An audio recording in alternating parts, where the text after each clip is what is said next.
Okay, you have trustee comments, Bonnie?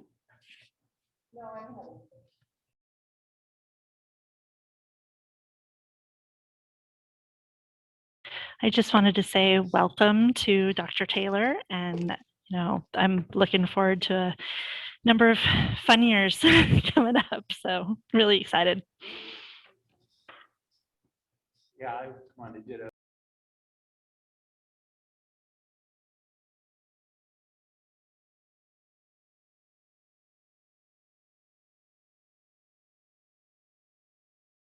technology.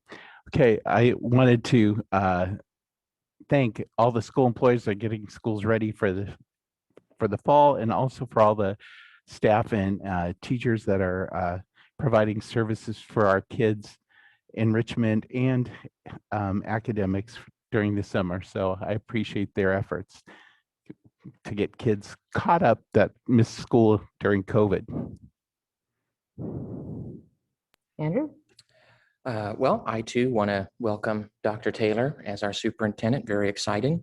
I also want to thank all of our teachers who are helping our students during the summer as well. And I am interested to see the impacts of the state budget that's been finalized. Multiple trailer bills are coming out with some more details that are going to be interesting for us and impactful for next year with independent study and other things. So I'm excited to see some of those developments and how we're going to implement those here. I echo the sentiments of the rest of the board. Welcome, Rhonda, for sure.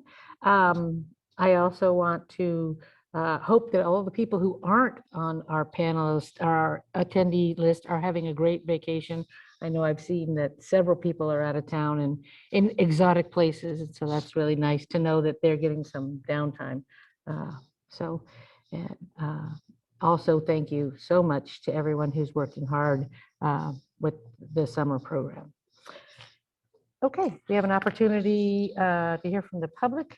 You have 4 minutes to speak. Lisa will be doing the timer. When the timer goes off, the time is up. And who is our first speaker, Lisa? We have Jennifer Thorpe. Welcome, Jennifer. Hi, thank you.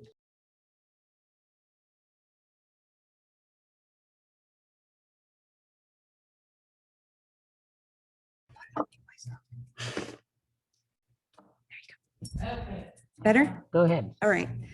My name is Jennifer Thorpe. I'm here today for the sole purpose of voicing my concern about what I saw on the minutes last week, the CRT being implemented in Lakeside Union schools.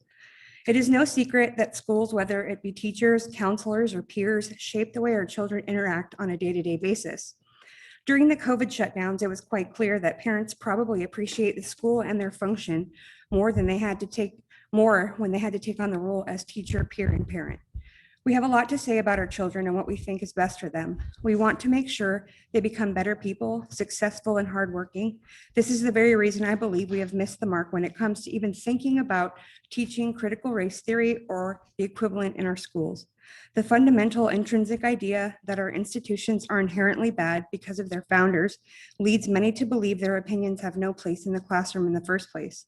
But even before we tackle that, CRT may or may not teach our kids. I want to propose that children K through 12 do not need to be indoctrinated with a theory that has not been tested, valuable, purposeful, or solution-based. We have pushed for equality after the civil rights movement, a basic human right afforded under the Constitution, and now because of social movement and a lot of destruction, equity-based committees and systems are being set up as a response to a systemic issue that does not and will not have a clear solution. Not because the solution is impossible, it is because systemic racism has morphed into a way of indicting our society without having to prove their point. CRT is grounded in critical race theory and draws from thinkers controversial in their day, but also draws from those groups we would deem radical and race dividing today. At its core, it is an intellectual approach to looking at U.S. society with the belief that racism is at the core of its laws and institutions. CRT is the perfect fuel to make everyone feel beaten down and ready to rise up in battle. It suggests that people are mean and oppressive to society because of biology and personal choices, and that others are destined to be victims because of their biology and personal choices. Victims are not required to be responsible for their choices or biology, but the oppressors are. This teaching leads to judgments of others by declaring certain words, questions, and behaviors as aggressions or microaggressions. CRT's constant need for judgment has already proven to create depression and social division, and reports of increased hostility on campuses. This ideology is completely counter to modern and historical improvement culture, and as well as the principles of repentance and individual worth. I'm a first-generation Italian American. My mother and grandparents immigrated to America for the same reasons everyone did: a better life and the idea that you can get it based on your hard work and not the class of citizen that you are. Those of you on this board that are persons of color, how is this ideology effective in allowing children to strive to sit in your seat if they know they didn't earn it? How did you take that seat? By believing you were a victim and living in fear? I would guess you were sitting there because despite the hardships you have faced, you were able to rise above and smash the stereotypes and become what you set out to be. The cyclical victim mentality and shameful oppressors give no one hope because they are taught to be biological.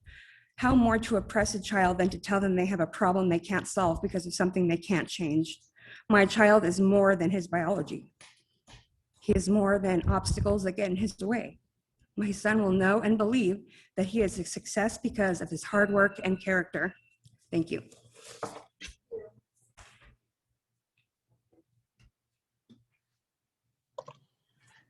The next speaker is Bree. Hi.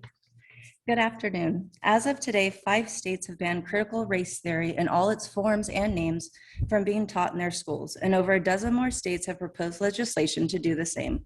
Critical race theory, no place for hate, and any other ethnic studies program have no place in our district, and we do not want them. The district's job is to make sure that our children are taught reading, writing, and arithmetic. It is not their job to teach them anything else. In order to prevent a school district from overstepping this boundary, the state of Texas, Idaho, and Oklahoma have adopted laws preventing this. The following are excerpts from their laws, and while I'm well aware that it is not a school district's job to write and enact laws, these should be common sense principles followed in all curriculum and courses, and anything deviated from these should not be allowed. Part of the bills read as follows. No enrolled student shall be required to engage in any form of mandatory race, gender, or sexual diversity training or counseling. Any orientation or requirement that presents any form of race or sex stereotyping or on a bias of the basis of race or sex shall be prohibited.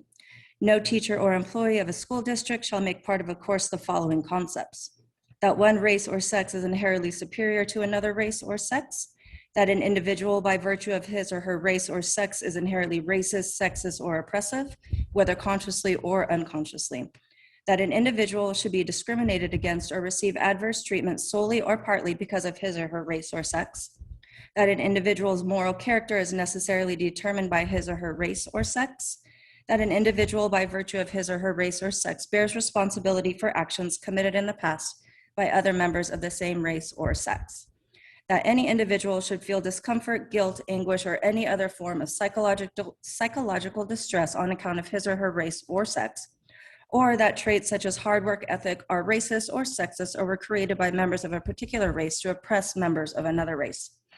Additionally, a teacher or school district may not create a distinction or classification of students on account of race or color.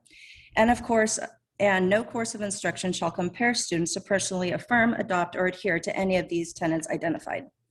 Finally, no course of instruction shall instruct that the advent of slavery in the United States constituted the true founding of the United States, or with respect to their relationship to American values, slavery and racism are anything other than deviations from, betrayals of, or failures to live up to the authentic founding principles of the United States, which include liberty and equality. It is amazing to me that this needs to be addressed. The parents of Lakeside do not and will not allow this district to adopt a curriculum hate against our children, specifically the No Place for Hate program. Follow the guidelines that we have explained to you today. Do not hide from us what you are attempting to teach our children, and opt out of any new ethics studies curriculum based on social justices, equity, or race unless approved by us. These are our children, our lives, and we are fully prepared to do everything it takes to protect them. We hope, as school board members elected by us, that you will choose to stand by our side and do the same. Thank you.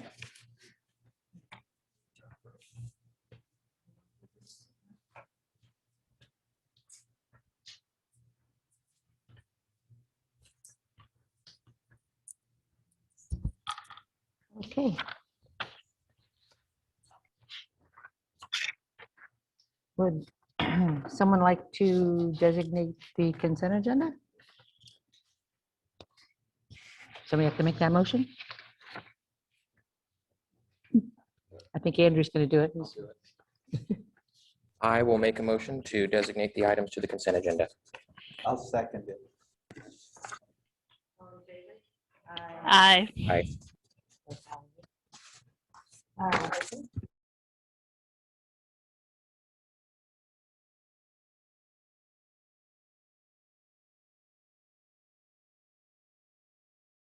I'll make a motion to adopt the items of the consent agenda.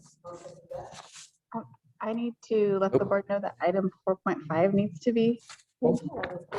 Thank you. Okay, thank you.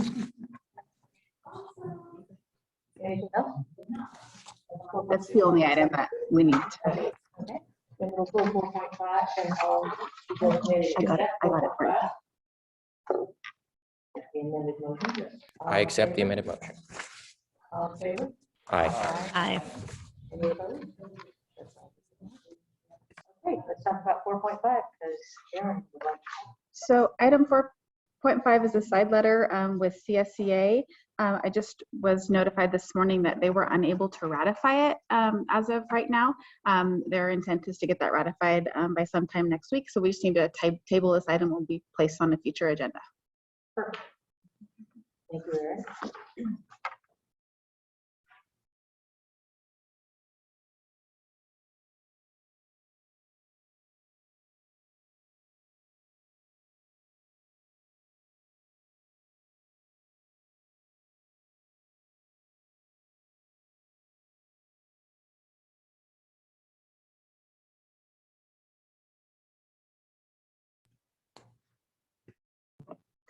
Verona will be presenting an update to our board at the August board meeting.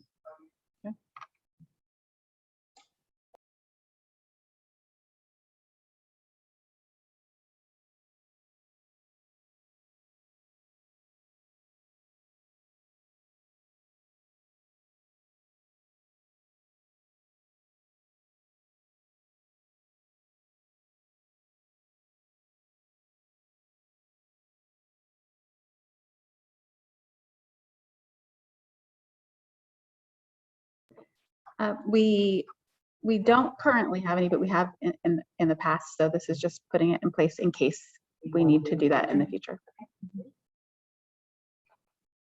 Any questions about that? I don't want to interrupt you, Dee. I'm just curious, have you guys been able to respond to what these ladies have said? Oh. Should we wait there to listen to your response, like your opinion of what was said to you? Or are you guys done with us and we're not going to hear your response to critical race theory, your stance on it? I'm just curious. Yeah, that's okay. I will answer your question. We actually cannot respond. You cannot, what, I'm sorry? We cannot respond And why is that? because it's not on the agenda. What you addressed us about is not on the agenda. So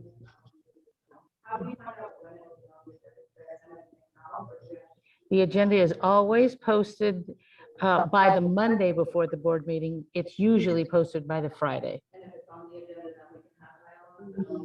Well, then you can come speak to us and then we don't actually have dialogue with you.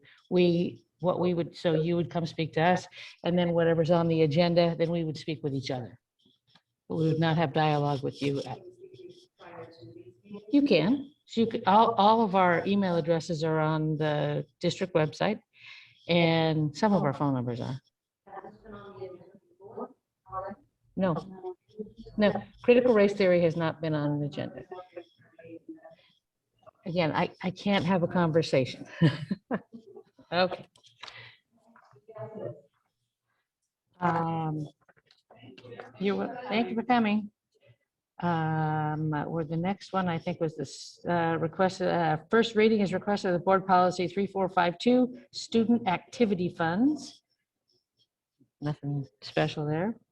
First reading is requested of board policy 3600, consultants. And a first reading is requested of administrative regulation 6173.4, which is title 6, Indian education programs. Any questions about any of those? All right, then we'll bring all those back. Erin, you have an update for us? Yeah, just a few things. Our 4 bond-funded construction projects that are happening this summer are well underway and are going well so far. All of the asphalt district-wide is being resealed and restriped, and that's moving along well. And as you came in today, I'm sure you saw that just yesterday, the district office parking lot was done and they striped it today. The child nutrition department is continuing with their Wednesday meal kit distributions for kids. Yesterday, that's going very well. Yesterday they distributed 523 meal kits to kids in our community. I wanted to let you know that the business department is working diligently on year-end closing. It's in full swing. We're getting all the final bills for last school year paid. And I also wanted to let you know that we had a very successful payday on June 30th, and that every single one of our employees received that negotiated 2% off schedule salary payment on that date. And then, as Andrew mentioned earlier, the education trailer bill was passed on to the governor.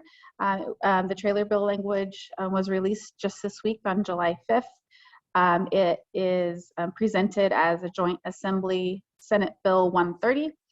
It is very long. It's just over 400 pages.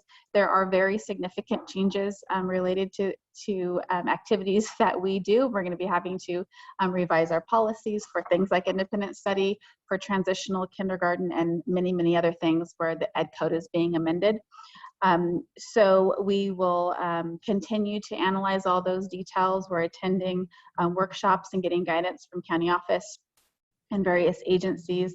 And we will see what that means for us. And we will be bringing the board a 45-day budget revision to you in August with all of the changes that are enacted as the governor makes that final signature on the budget bill.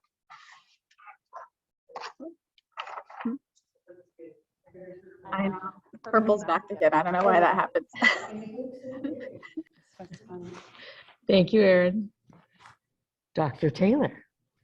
So I just wanted to follow up with our summer school academy program over at Riverview. I went over last Friday and they were having a teacher training, and I just want to commend Kim and Kelly for putting together such a great program. Kelly led the training and the teachers were just on fire. So they have these houses and they all have a color of our student pillars. And they were just so supportive of each other and so enthusiastic. And Darren Curtis stopped me when I went to visit them on Tuesday and said, we've never had a summer school teacher training before, and how amazing it was and how encouraged they all were. And that enthusiasm and inspiration was completely evident in the classrooms with the kids, and they were just all having a good time. Groups are really small, so I feel like that learning is going to be very impactful for them. So it was well planned, well designed, and it's being well executed. If you get a chance, tomorrow is their house day. So all the houses come together and celebrate and cheer. And so I think that will be happening around 12-ish, but you might want to call and get that for sure. But it would be something fun for everybody to see if you can. I'm not exactly sure how many students were there, but I would say about 150. So I think this is going to be a really impactful program for them. Other than that, just visiting the kitchen, ESS. I wanted to go to the place where kids are. They were having so much fun. If you haven't seen the fire station and what they've done with it, it's pretty amazing. So everybody was having a really good time. So I'm happy to see kids being happy. Thank you. Well, I mean, anything else, right? Yeah, that's it. So then we'll see, having nothing else before the board, meeting is adjourned. At 27 minutes. 26.